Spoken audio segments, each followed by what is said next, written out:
படம் சூப்பராக இருந்துச்சு ப்ரோ. ஒரு சீனுமே சூரியனோட அப்பியரன்ஸ்லாம் பயங்கரமாக இருந்தது. ஸோ அதனால் வந்து எல்லாருமே வந்து பார்க்க வேண்டிய படம். இந்த டைமுக்கு ரொம்ப தேவையான படம். நிறைய பிரச்சனைகள்லாம் நிறைய பல கொள்ளைகள்லாம் நடக்குது. அதை வந்து தீர்ப்பு தேடி நம்ம கோர்ட்டுக்கு போகிறோம். அங்கே வந்து நம்மளுக்கு நீதி கிடைக்க மாட்டேங்குது. இங்கே வந்து ஒரு கருப்பு மூலியமா ஒரு கடவுள் மக்களுக்கு உதவி செய்யறதை தாண்டி இப்போ இந்த படத்தில் இந்த இவங்க தான் உதவி செஞ்சிருந்தாலும் மக்கள் தான் முதல்ல மக்களுக்கு உதவி செய்யணும் அப்படின்றத ஆர்ஜே பாலாஜி அண்ணா சிம்பிளாக ஒரு மெசேஜ் கொடுத்து இந்த படத்தை வந்து பிளாஸ்ட் பண்ணியிருக்காரு.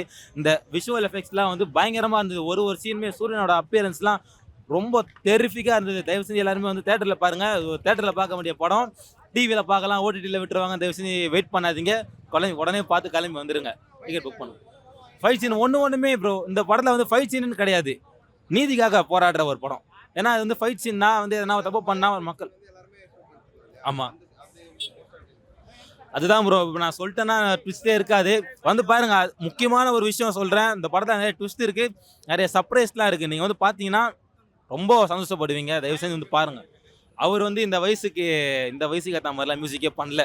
ஏதோ ஒரு 30 வருஷமா இந்த ஃபீல்டில் இருக்கேன்டா, நான் இப்படி தான் பண்ணுவேன், இதுக்கப்புறம் விட்டா ஒரு லெவல் மேலே எப்படி போகணும், எடுத்த உடனே டாப் லெவலில் போயிட்டு சூர்யா நாக்கு ஏற்ற மாதிரி அந்த ரேஞ்சில் பிஜிஎம் போட்டிருக்காரு. எல்லா அவருடைய இதுக்கப்புறம் வரப்போகிற எல்லா படமும் நல்ல படமாக அமையும்.